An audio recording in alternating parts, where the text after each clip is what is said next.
Despite enormous progress in medicine, women's health remains an area that is under-researched, underdiagnosed, and undertreated.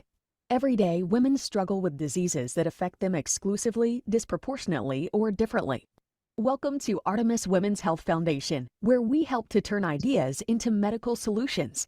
Developing scientific ideas into better treatments takes entrepreneurship, time, money, and know-how. Successful innovation only happens if scientists and entrepreneurs work together with doctors and patients, investors, and industry experts. Artemis is a nonprofit organization that helps to connect these stakeholders through different initiatives. Our database makes finding innovative projects easy, and our webinars provide tailored guidance for startups. Through focused meetups, we connect innovators with investors and industry experts. And in our roundtables, we jointly identify ways to overcome important hurdles holding back women's health, thereby supporting scientists and startups in this space. Join Artemis Women's Health Foundation, accelerating innovation in women's health together. Hello, everyone. We from the Artemis team would like to welcome you to our first webinar, Entrepreneurs Transforming Women's Health. Before we begin, I would like to thank our partners Roche, Ferring, 𝗕𝗄𝗏𝗏 and Gedeon Richter for their generous support. I'm Liliane Brunner-Halbach, and I'm one of your hosts today and the co-founder of the Artemis Women's Health Foundation.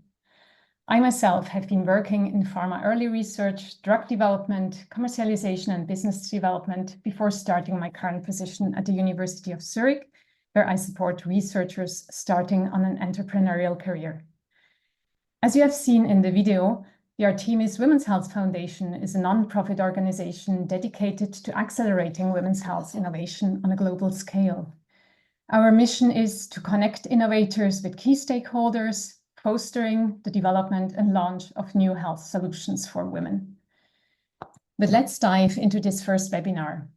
We're speaking today with two startup CEOs who are revolutionizing women's health, tackling some of the most challenging issues in fertility and pregnancy complications. Dina, Radenkovic, and Scott Johnson. We will discuss their companies and goals individually and then have a common discussion about regulatory, financing, and exit options. Now I'll pass over to my Artemis colleague, Chandra. Hello. Welcome also from my side. My name is Chandra Leo, and it's my pleasure to introduce you to today's first speaker, Dina Radenkovic. Dina is a medical doctor by training. Prior to her role as co-founder and CEO of Gameto, Dina was a partner at 𝗧𝗿𝗍𝗄𝗏 and had research posts at King's College London and the Buck Institute for Research on Aging. She qualified with a dual degree in medicine and physiology from UCL Medical School and did her residency at St. Thomas's Hospital in London. Welcome, Dina. It's great that you're joining us today. Let's speak about your company, Gameto. The initial focus of Gameto is infertility. Now, IVF has been around for 40 plus years. Is there really potential for further growth in IVF? Thank you for starting with, and thank you for having me, and thank you for starting with an easy question, right, to start off the interview. And the answer is absolutely yes. The data shows that 1 in 5 heterosexual couples rely on science to build in families, even more in same-sex couples. And that only about 2%, if you look at US data, for example, only about 2% of babies are born with IVF, right? Even today, we have a huge unmet need, and we have a great disparity between the need for these services and the actual supply of fertility treatments. To say that that is, with the current socioeconomic and demographic factors, there is strong data to show that this trend is only going to continue. And it is global. It is not only happening in the United States. We're seeing government and scary articles talking about birth rates. And the truth is that a lot of people want to form families, but they are doing so taking a bit longer. And we have seen IVF being discussed in elections as one of the primary topics. And we have seen even governments trying to subsidize treatments. Interestingly, for example, the government of Japan in 2021 has started paying for IVF cycles. And they're even trialing in the region of Tokyo to give subsidies for egg freezing. So I believe that there is absolutely the need for further growth, and it is because the way we live, when we want to form families, and many, many other factors. Yeah. Thanks, Dina. So that was the macro picture. Let's zoom in on the individual. So from the perspective of an infertile couple, and specifically from the perspective of a woman undergoing IVF treatment, where is the need for innovation? Yeah, well, obviously everybody is a little bit biased on their area of work, and I'm very excited about many companies that are building in this space, from automation of the laboratory and others. But where I particularly and Gameto is excited to come in is this female patient journey, which has not really changed since the IVF was invented, as you mentioned, 46 years ago. So to take a step back, and again, oversimplification of the story, when IVF was first invented, we were taking urine-derived hormones, and women were injecting with these hormones in order to try and mature more eggs in their body. And then they would go for this egg retrieval or an extraction procedure. And then after that, the eggs can be frozen or fertilized, right?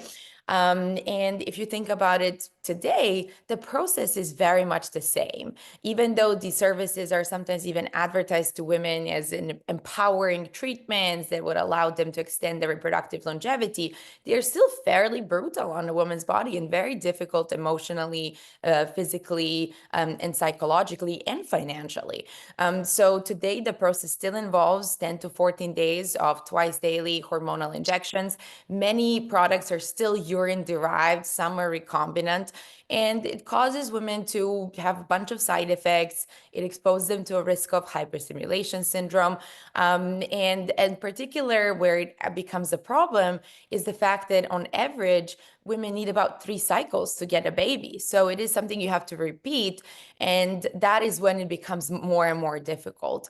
So what we are working on, we're trying to shorten that process to make it easier on a woman's body, to make it safer, to make it easier to repeat and easier to access by reducing the stimulation period and the hormone burden that the woman is exposed to in each cycle, by essentially truncating that process. So we would give in a fertile cycle just a little bit of hormonal stimulation, so up to kind of 2 days or so, followed by a co-culture of immature eggs in the laboratory. So part of it is what we call in vitro maturation.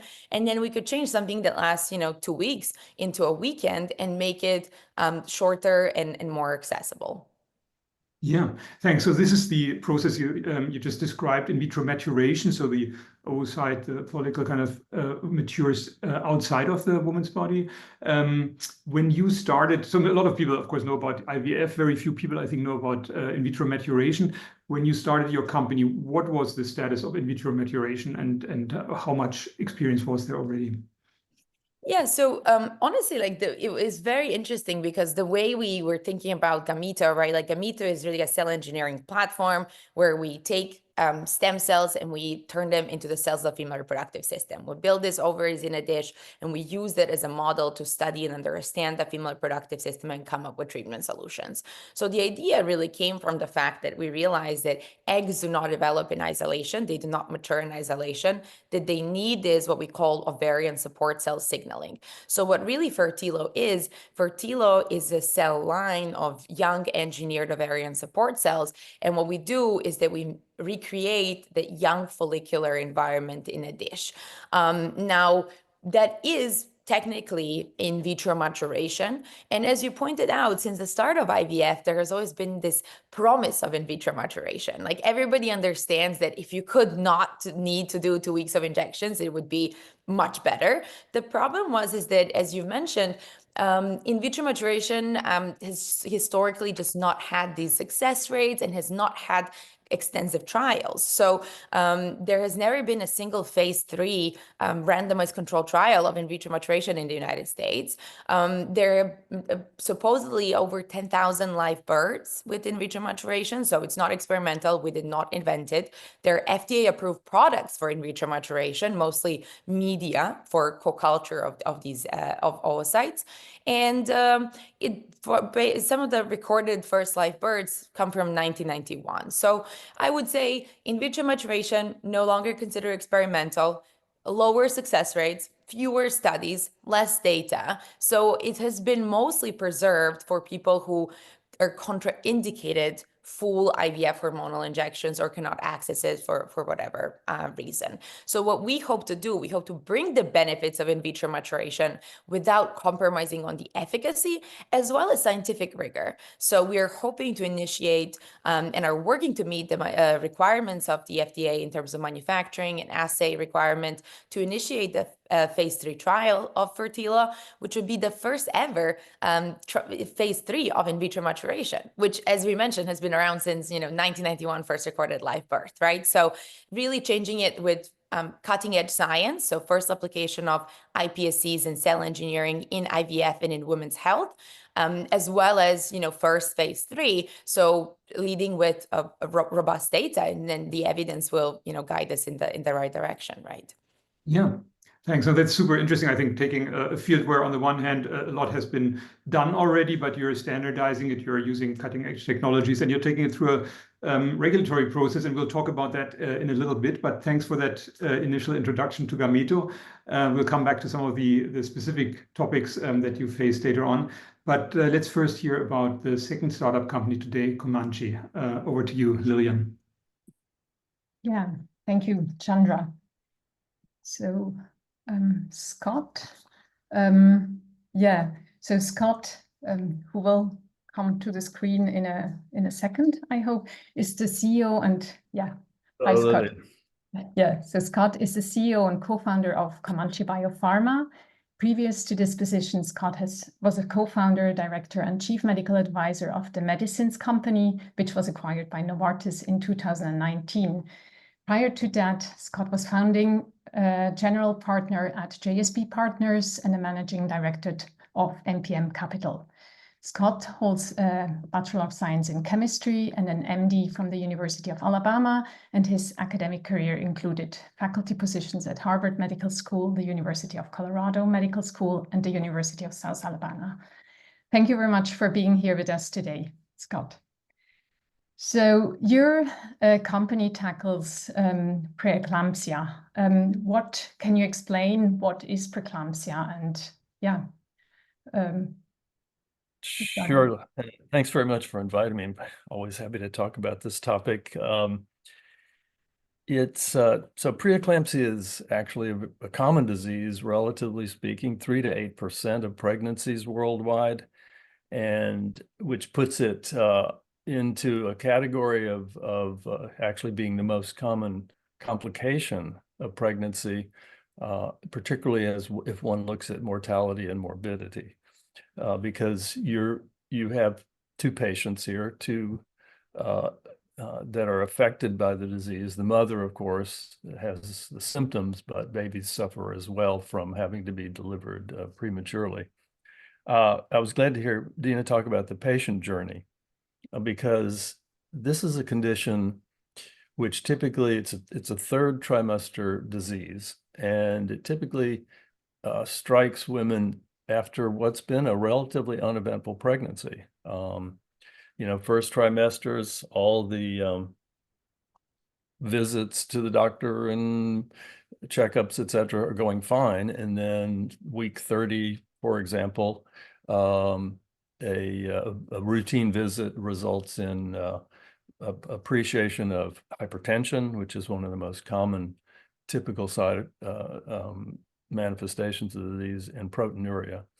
And with that sort of change in the status of pregnancy, women are admitted to hospital typically and are faced abruptly with the potential of delivering a very premature baby.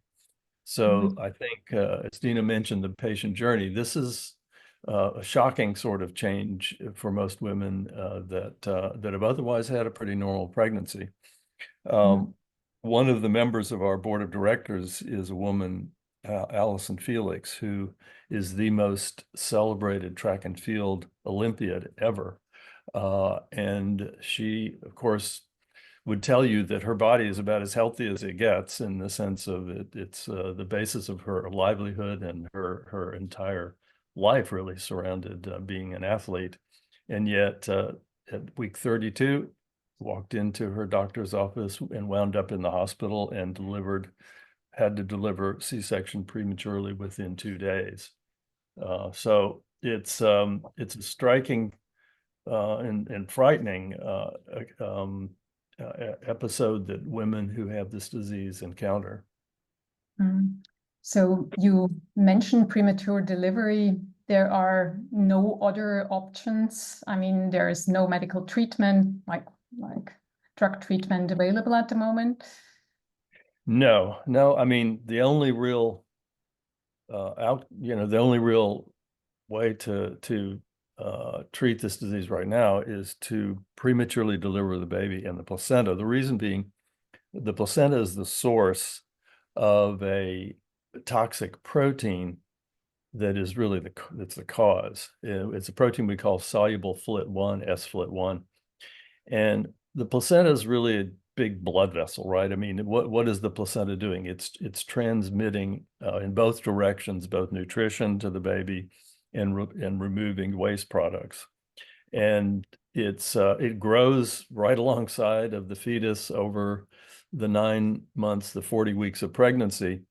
And it's, if you examine it, it's just largely a large collection of blood vessels that allow that transfer to take place. Well, to grow all those blood vessels, you need growth factors that promote the growth of blood vessels. And some of the factors that are produced, especially if the placenta is a little bit dysfunctional, it's not if the vessels aren't as delivering as much oxygen and nutrients, the placenta starts to put out a lot more of these growth factors. And some of them, when they get into the maternal circulation, if they're local, it's not a problem. But when they get into the mother's circulation, they begin to actually cause an injury to blood vessels. So the disease, pre-eclampsia, it's really a total vascular disease. It affects all the vessels in the body. And the results of that are that the blood vessels become leaky. So we get edema formation, and edema not just in the legs, for example, where people might be used to that, but in the brain, in the heart, in the kidneys, in the liver, and all of these organs are therefore affected. And so this toxic protein is really, it took us 20 years to figure it out, but it is really the cause of what's going on. And it's the focus of our attention at Comanche to try to curtail that protein. Yeah, and there has also been launched not that long ago a diagnostic test for it, which is also a positive event in order to develop a drug for this this quite common disease. Comanche is developing the first ever drug for preeclampsia. Can you tell us more about it, about its mechanism of action and the modality that you are using? Sure. So let me just say that when the diagnosis is made, a woman would be admitted and rather typically within a few days be delivered. What is done for the patient is bed rest. Antihypertensives are used to try to control the blood pressure. We give magnesium to prevent seizures from occurring as a prophylactic. But that's really, that's all that can be done, and then ultimately delivery. The diagnostic test that you're referring to is the measurement of this toxic protein. And it has been available in Europe. Roche Diagnostics is certainly one of the major purveyors of it in Europe. For the past 5 years or so, let's say, there was a very famous study done called Prognosis, which looked at the role of this, measuring this toxic protein, this sFLT, and it showed that the diagnostic test is extremely accurate, both in terms of what we call ruling in or ruling out the disease. If you have a negative test, your risk of preeclampsia is really almost zero. Positive test is not quite as predictive, maybe in the range of 75 to 80% accurate, but that's, for a diagnostic test, is extraordinarily good. So this has improved our ability to manage patients. It's allowed us it does go up, this test, this this 𝗪 level, does begin to rise weeks before women show symptoms. So one can, by using it in earlier in the 3rd trimester, identify patients who may not have symptoms at that point, but are likely to develop preeclampsia. And that's enabled doctors to be a bit more vigilant, but still without treatment. Being vigilant is fine, but without something to do to interrupt the disease, it's only of limited value in that regard. It's a particular value if you can tell a woman she's not going to have preeclampsia. I mean, that's really the greatest value of it. It has just recently been approved in the United States about 6 months ago, so we'll begin to see its use here as well. And having talked to so many practitioners in Europe, they would tell you that they really can't practice obstetrics without this test. It's that vital. What we're doing is we're using a molecular approach of what's called RNA interference, where we use a very small piece of RNA, ribonucleic acid. Most people may have heard of this because the COVID-19 vaccines that were developed also used a form of RNA, messenger RNA. It's different than what we're using, but the actual chemicals that we're talking about are similar. And these are very short little pieces of RNA, and think of them as software or information. When we inject them subcutaneously, a single injection should last weeks. So it's hopefully only a single injection would be needed. And when you inject them, the short pieces of RNA get into the placenta. And what they do is they simply tell the placenta to quit producing that protein. They shut it down, not totally, but enough so that the disease can be controlled. These drugs, there are about 5 drugs based on this platform that are currently on the market. And they've proven to be very safe, very specific, meaning the only thing they do and the only thing our drug does is to control this protein production. So, of course, it remains to be seen. We're an investigational agent. We've studied normal, healthy women. We're in phase 1, where we look at any potential risks or side effects and so forth of the drug, but we have not yet treated patients yet. So we don't know about the efficacy of the drug at this point or the safety of the drug. Mm-hmm. So the therapeutic goal would be? Yes. So the ultimate therapeutic goal is prolongation of pregnancy, because every week, every day really, that a fetus can mature in utero makes for a healthier baby. So our objective would be hopefully to gain a week, 2 weeks, 3 weeks, 4 weeks, as long as we possibly can. Now, what has to happen for that to be the case? Well, our hypothesis, of course, is that if we can diminish this level of this toxic protein, that the mother's symptoms, the hypertension, the proteinuria, the organ dysfunction will improve. That we've seen that in animal models, of course, that otherwise we wouldn't be doing this, right? But so maternal symptoms and signs should improve. And then we need to see the baby continue to grow. We need to make sure that while we're controlling mother symptoms, that is doing the right thing for the fetus as well. And so if those 2 things obtain, we should be able to prolong pregnancy. And as I say, if we could prolong it by even a few, even days, but weeks would be great. And I think that is likely to be the approvable endpoint for a drug like this. You know, again, only in the context of safety, both for the mother and baby. But should we prolong pregnancy, I think that's such a very clear objective outcome, and it's so well associated with improved outcome for babies. No question about that part of it. So, yeah. So Gameto and Comanche are addressing both 2 unmet needs in an innovative way. On one hand, we have an in vitro maturation procedure for IVF, and on the other hand, the first drug indicated specifically for pre-eclampsia. You're both moving into areas with little regulatory precedence, and your drugs will fundamentally change the way women are being treated, which brings up the question of regulatory pathways. Particularly for you, Scott, listeners might think that it is particularly difficult to do clinical trials in pregnant women. Is this so? Or to be more specific, how has the regulatory perspective on drug development in pregnancy evolved? Can you say yes? Well, yeah, I'm glad you asked that question. It's certainly one of the most common issues that we dealt with, particularly when we were talking to investors. We'll talk about that, I guess, a little bit later.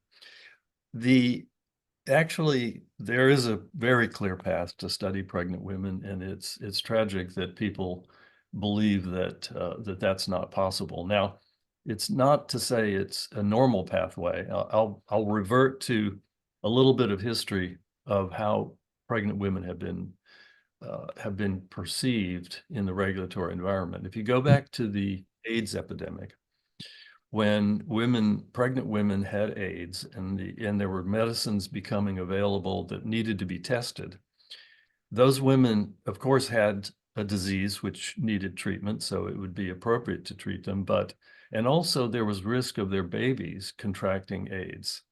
So the question became, how do we deal with this situation? We need to be treating, but we don't know the risk really, because we haven't studied it in humans. This dilemma was really solved, or at least strongly supported by the intervention of Maggie Little from Georgetown University. She's a professor of philosophy, and the World Health Organization asked her, and also the FDA, to look at this in an ethical way.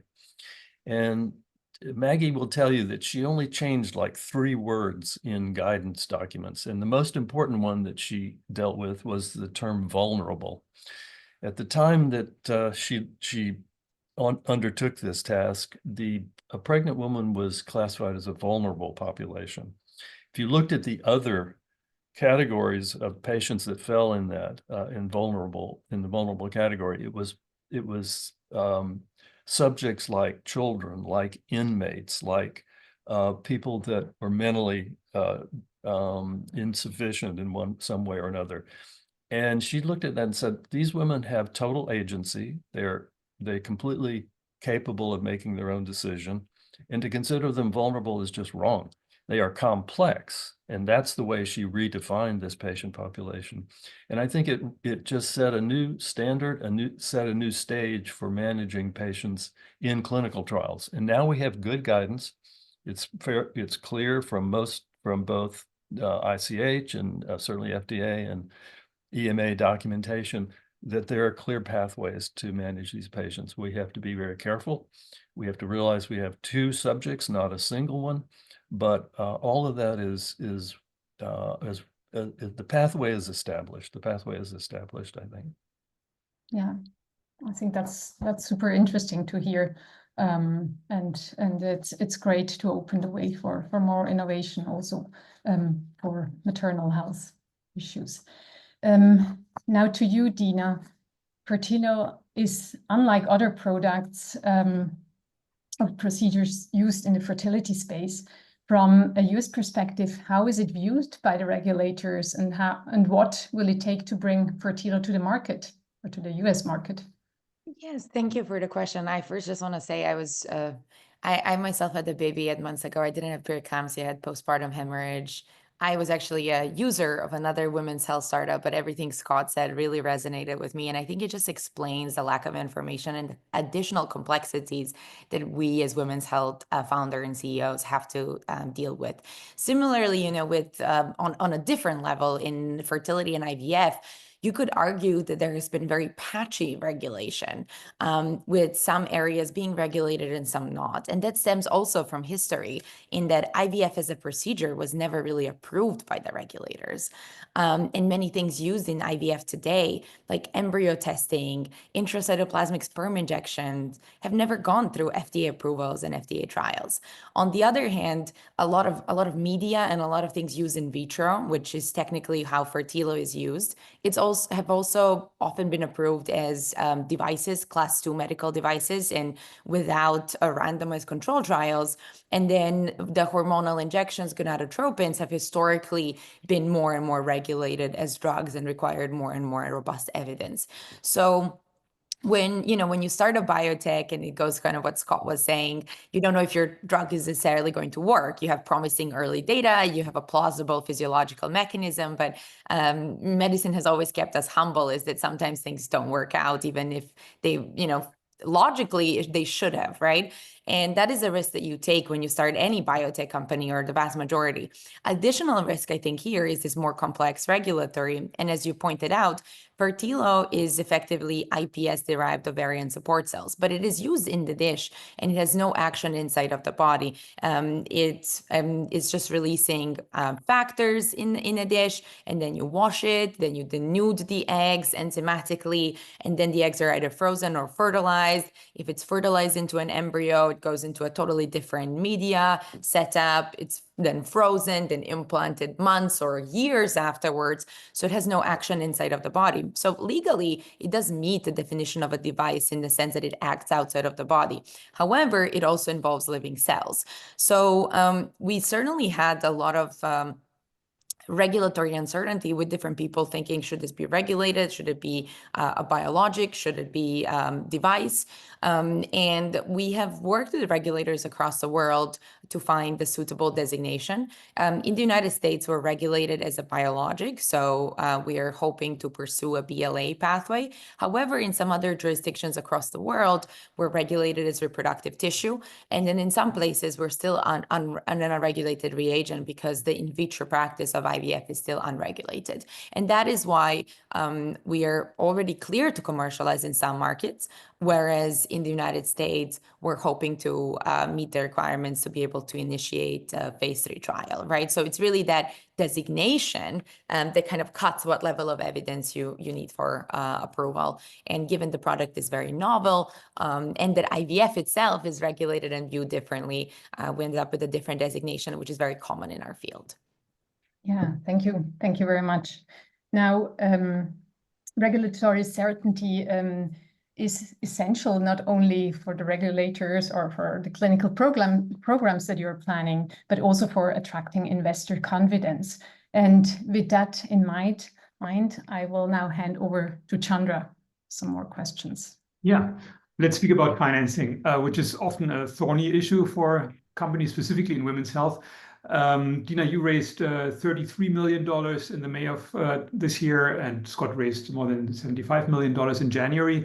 So you've been very successful, and I'm sure a lot of the audience members are eager to hear sort of how you went about that. So starting with you, Dina, when you first approached investors, VC investors with Gameto, how familiar were they with the field of fertility and IVF? That's a very good question. I would say like a lot of them have actually gone through IVF treatments.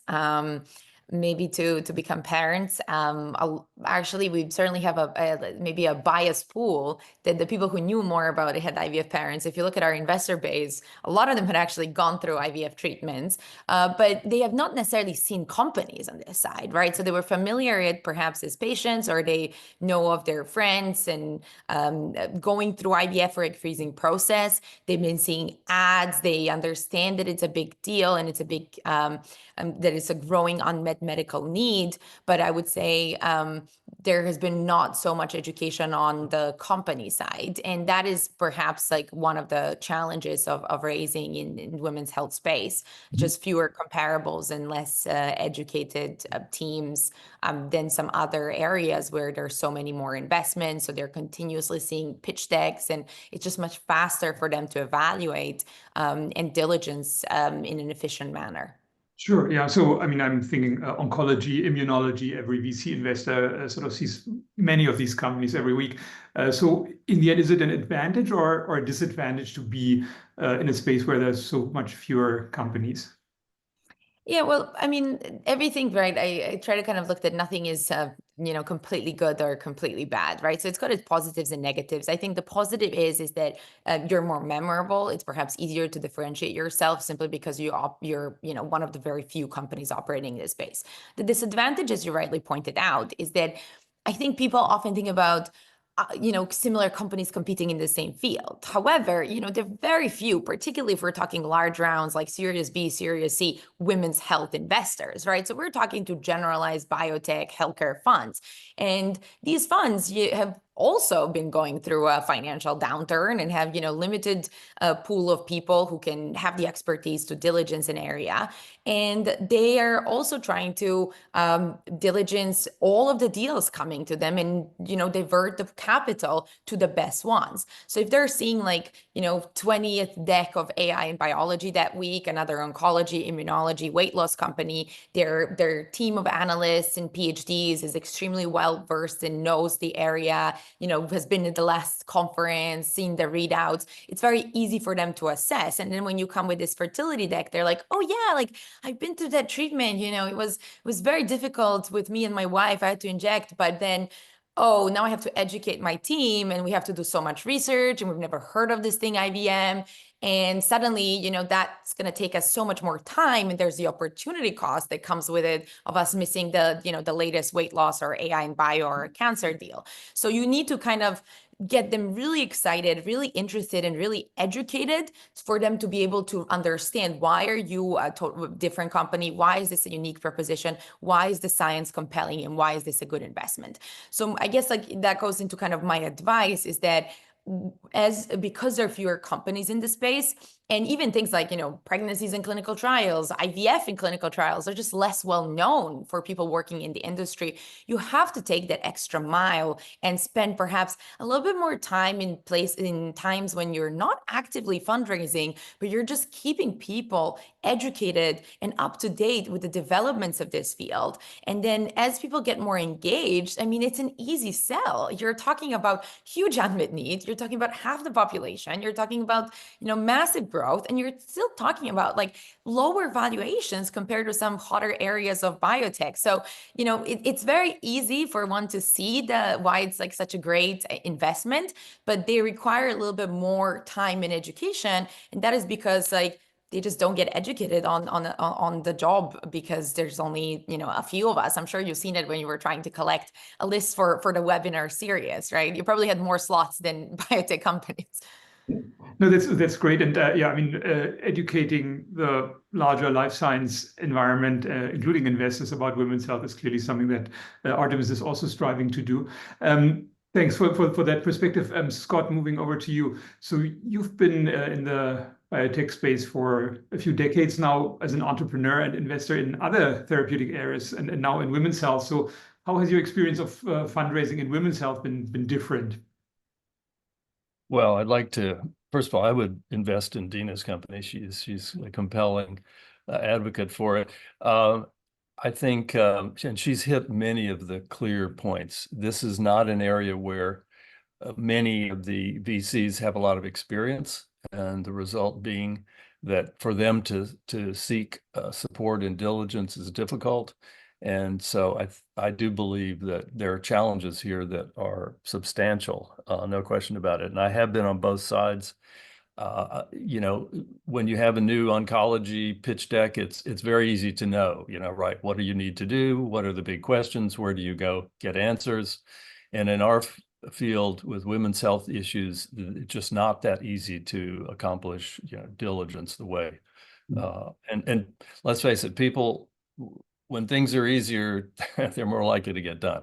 When you're challenged, it's you have to have somebody who's willing to sort of stick their neck out and take on something that's different, which means I think that the elements of a business that are compelling are the ones you have to rely on, which is you have a team that's outstanding, you have a scientific hypothesis that's viable, you have a business plan and a model that looks reasonable, you have an unmet need. All of those are typical. There's nothing unusual. They're bread and butter, but I think they have to be spelled out perhaps more clearly, more distinctly.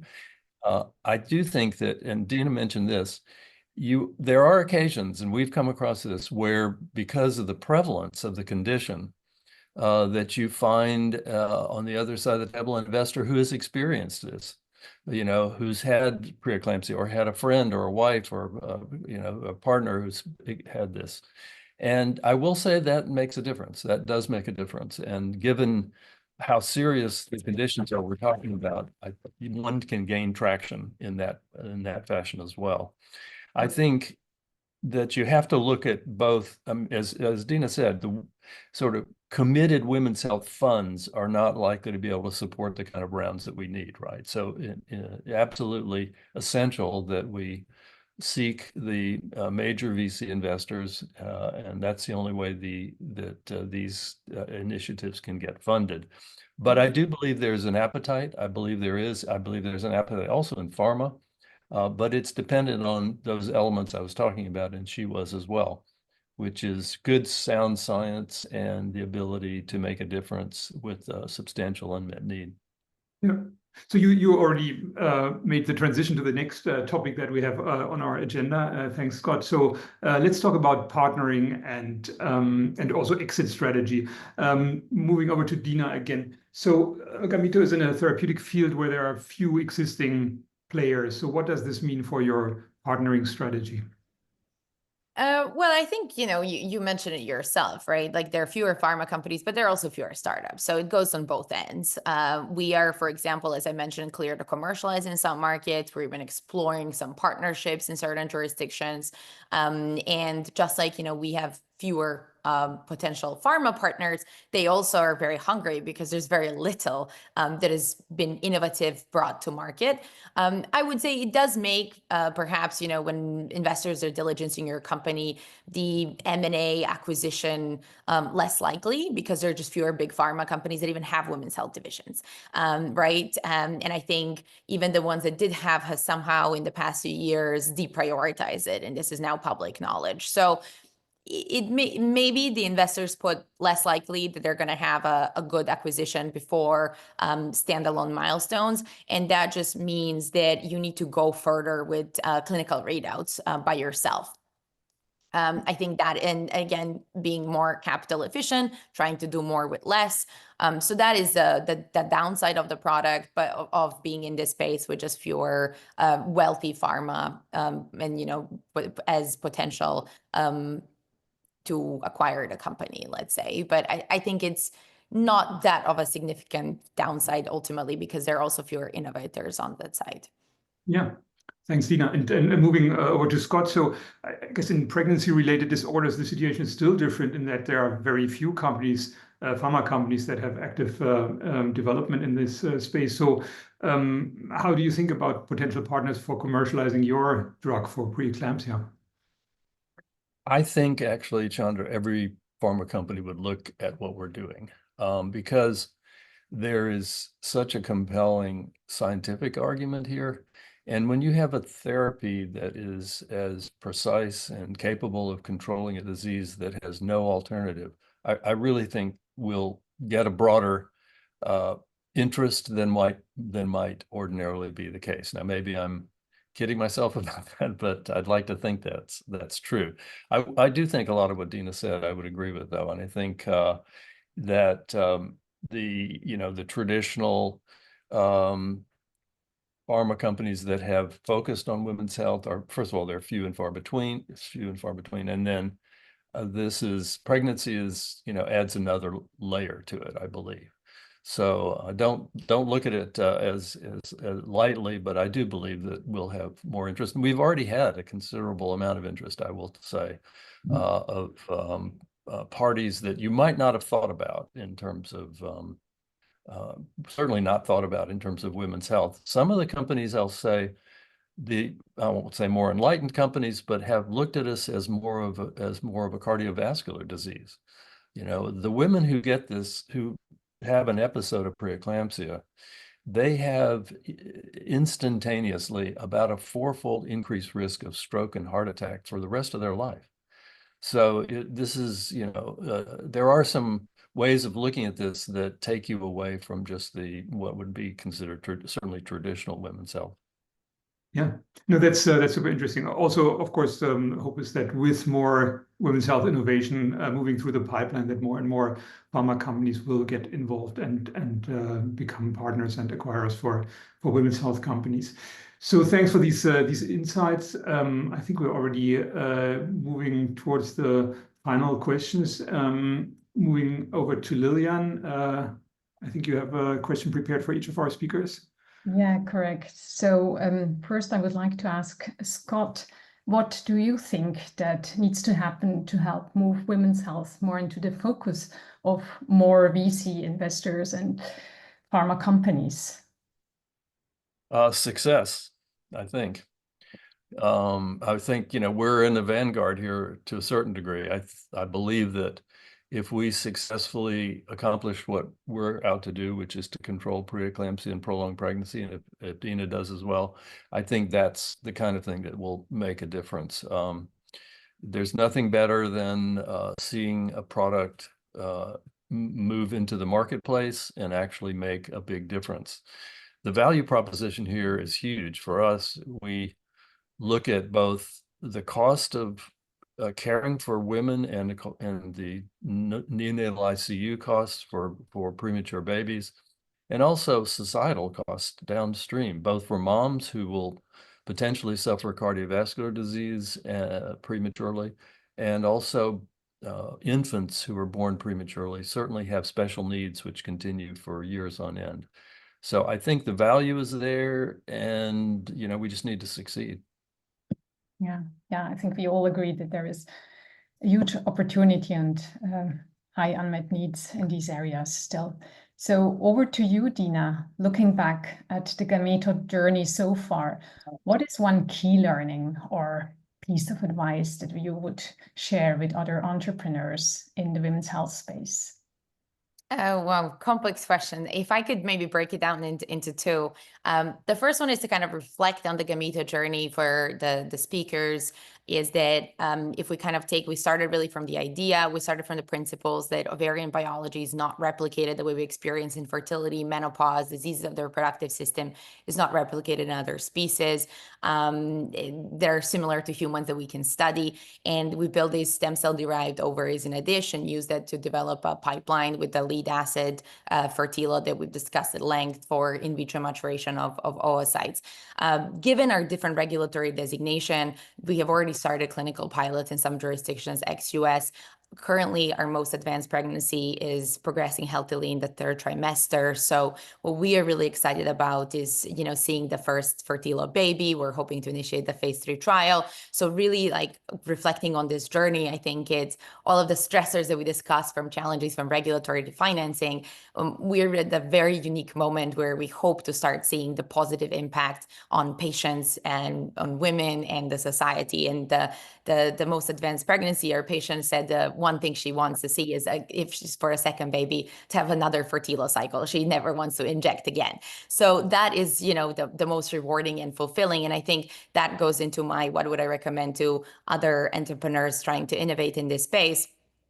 I would say, it will be hard, but ultimately it is fulfilling because of, what we're hoping to experience soon. But also, I would say one thing that I see sometimes, there's so many little issues with women's health and on different levels. One comes from biotech, other maybe comes from regulation and the way you're conducted clinical trials. The other one comes from financing. Some comes on the payer side with insurance companies. There are many very important areas around maternal health care that are just not reimbursed or so forth. And sometimes I see companies where you start trying to develop novel treatment in an area that's just not currently profitable, and then you're almost trying to solve 40 different problems, from insurance to reimbursement to use case to treatment to taking a regulatory financing and a scientific risk. And it is very easy to understand why that is unlikely to work out in a very short limited of time that you can get venture funding for to get started anyway. So I would say probably is to find a very narrow problem to start with, where you're reducing the risks to kind of 2 to 3 of it, and then, growing from there. Because often I see everybody working in this space, very passionate, very driven, but, we cannot just advocate for change. We also need to show success of the companies, as Scott mentioned, and that success will ultimately be the biggest advocate for changes. Because, I hope that pharma doesn't look at women's health because it's a vascular or a weight loss. I want them to look at it because it's women's health, but they will do it once they're seeing successful innovation and once there's a pipeline of products and established women's health biopharma that are doing well. So in order to really get that change, we need to have few successes on the biopharma side, and that will happen by kind of changing things at the system one level at a time, really. Yeah, thank you very much. That's we couldn't agree more. There need to happen many changes around, and we have to tackle this step by step. So thank you very much, Dina and Scott, for sharing your journeys. You're speaking so openly about your companies and your products, and we wish you a continued success, of course, and hope your insights will inspire many other entrepreneurs and innovators to get into women's health or to continue in women's health. Thank you very much. Yeah, and thank you also from my side for joining us in today's webinar. We hope that you also get excited about the opportunities and innovation that's actually happening in the women's health space. And I think Gameto and Comanche are perfect examples of that. Before we finish, let us share two quick announcements related to our work at the Artemis Women's Health Foundation. If we could have the closing slide, please. So on the one hand, we would like to alert you to our next webinar that's taking place on November 13th on the topic of business development in women's health, another hot topic for companies in this space. So we're excited to have Casper Johansson from Ferring and Claire Canoni-Trück from 𝗕𝗫𝗄𝗏, who are both experienced business developers that are active in women's health. And we will be joined by Andy Meyerson from Locust Walk, a life sciences transaction firm that is supporting startup companies in this space. So please join us again for this webinar. And if you liked it, also tell your friends and colleagues about this. And then on the right-hand side, you can see a white paper. We're very happy to announce that this has been finally published. It's a work that has taken many months of preparation, and it basically outlines new ways to think about the development of drugs for endometriosis and adenomyosis, two other big unmet needs in women's health. We've worked with clinicians and patients, with startups and pharma companies to really look at the state of the art and ways forward. And so if you would like to learn more about the future of endometriosis treatment and how to get there, please download the paper from our website. With that, we would like to thank our sponsors and partners, Ferring, Gedeon Richter, 𝗕𝗫𝗄𝗏, and Roche. And if you would like to support the Artemis Women's Health Foundation or learn more about our work or our upcoming events, please visit our website at www.artemis.health. Thank you, everybody, and have a great day.